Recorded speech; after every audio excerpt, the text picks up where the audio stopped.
नमस्ते जी दोस्तों, मेरे चैनल में आपका स्वागत है। दीपावली की हार्दिक शुभकामनाएं मेरी तरफ से आप सभी को। दोस्तों, दीपावली के त्योहार का हिंदू धर्म में एक खास महत्व है।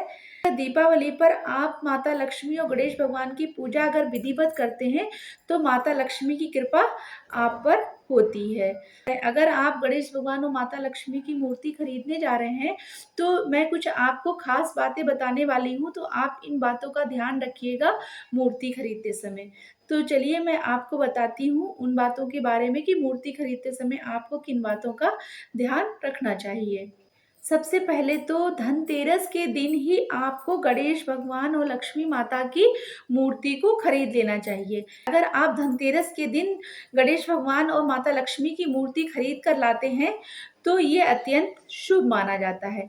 तो आप ध्यान रखें कि मूर्ति जब भी खरीदें आप तो धनतेरस के दिन ही खरीद लें।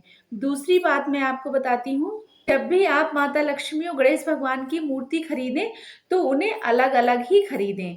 बाजार में जुड़ी हुई मूर्तियां भी मिलती हैं, भगवान की प्रतिमाएं मिलती हैं, लेकिन आपको अलग अलग वाली मूर्ति ही लेना है। एक साथ जुड़ी हुई मूर्ति बिल्कुल ना लें, अलग अलग ही मूर्ति लें। तीसरी बात हमें ये ध्यान रखनी है कि जब भी आप भगवान गणेश और माता लक्ष्मी की मूर्ति खरीदें तो आप ध्यान रखें कि आप बैठी हुई ही मूर्ति खरीदें, खड़ी हुई मूर्ति ना खरीदें। खड़ी हुई मूर्ति नहीं खरीदना चाहिए, आपको बैठी हुई मुद्रा में ही मूर्ति आपको खरीदनी चाहिए। आप जब भी बाजार में मूर्ति लेने जाएं तो ध्यान रखें कि बैठी हुई ही प्रतिमा की मूर्ति आप भगवान गणेश और माता लक्ष्मी की खरीदें, खड़ी हुई ना खरीदें। आप माता लक्ष्मी की मूर्ति खड़ी हुई ना खरीदें, बैठी हुई ही खरीदें। माता लक्ष्मी खड़ी हुई होती हैं तो उनका वो उग्र स्वभाव माना जाता है।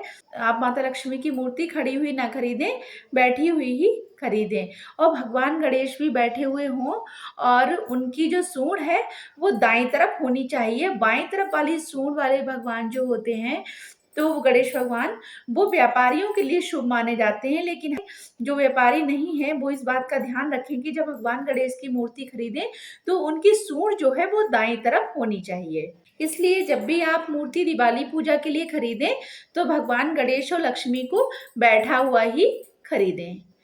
अब आगे बताती हूँ मैं। और इस बात का ध्यान रखें कि जब भी आप गणेश भगवान की मूर्ति को खरीदें तो आप भगवान के हाथ में मोदक होना चाहिए और उनकी सवारी चूहा जरूर होना चाहिए। इस बात का आप जरूर ध्यान रखें।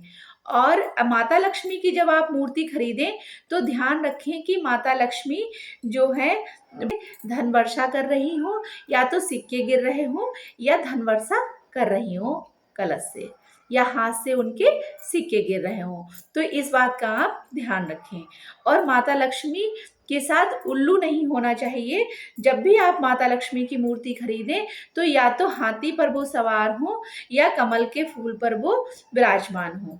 इस बात का आप ध्यान रखें। इसके अलावा जब भी आप मूर्ति खरीदें तो इस बात का ध्यान रखें, मूर्ति को बहुत आप ध्यान से देख लें कि मूर्ति बिल्कुल टूटी हुई ना हो, क्योंकि टूटी हुई मूर्ति का पूजन नहीं किया जाता है, उसे खंडित माना जाता है। और अगर आप मिट्टी से बने हुए गणेश भगवान और लक्ष्मी माता को लेते हैं तो वो अत्यंत शुभ माना जाता है। इसके अलावा आप अष्टधातु की, पीतल की और चांदी की मूर्ति का भी पूजन कर सकते हैं। लेकिन ध्यान रहे कि बस आप जब भी मूर्ति को खरीदें मूर्ति टूटी हुई ना हो, नहीं तो वो खंडित मानी जाती है। टूटी हुई मूर्ति को आप बिल्कुल पूजा में शामिल ना करें। दोस्तों, अगर आपको वीडियो पसंद आया हो तो चैनल को लाइक, शेयर, सब्सक्राइब जरूर करें। मिलते हैं अगले वीडियो में, तब तक के लिए बाय बाय फ्रेंड्स।